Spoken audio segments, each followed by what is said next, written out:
Goeiedag, ek groet jou in die kosbare naam van Jesus Christus. Psalm 90 vers 12 sê, leer ons om ons dae so te tel, dat ons 'n wyse hart mag bekom. Ek en jy het net 'n sekere hoeveelheid toegekende dae om iets van ons lewens te maak. Maar hoe weet 'n mens jy spandeer jou tyd op die regte manier? Wel, 'n goeie plek om te begin is deur jouself die volgende af te vra. Hoe sal ek die volgende 24 uur spandeer as ek weet dat ek môre voor God sal staan? Die antwoord op hierdie vraag kan jou help om te fokus op dit wat werklik belangrik is. Dink daaroor.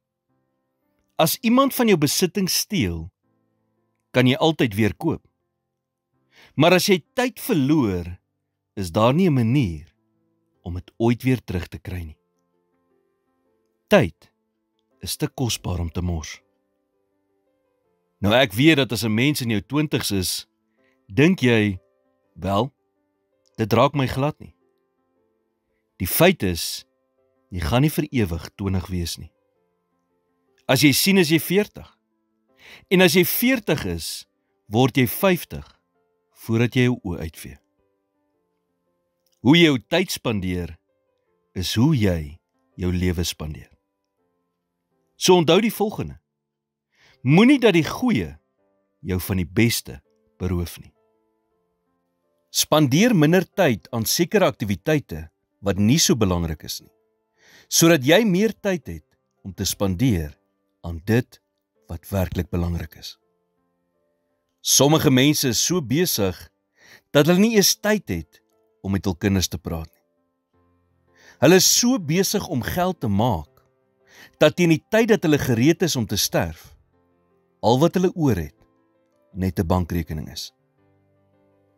Nou ek kan jou vandag beloof, dat die dag wat jy op jou sterfbed lê, is die laaste ding wat jy gaan vra om te sien, jou bankbalans. Jy gaan jou familie wil sien.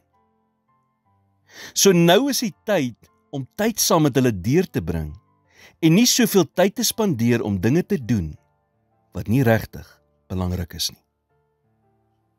In ons laaste oomblikke, besef ons almal, dat verhoudings is, waaroor die lewe gaan. Wysheid is om daardie waarheid eerder vroeër, as later in jou lewe te leer. Here, help my om nie tyd te sien as 'n dief nie, maar as 'n geskenk van U. Help my om die beste te maak van die tyd wat U aan my toevertrou het. In Jesus naam bid ek dit. Amen.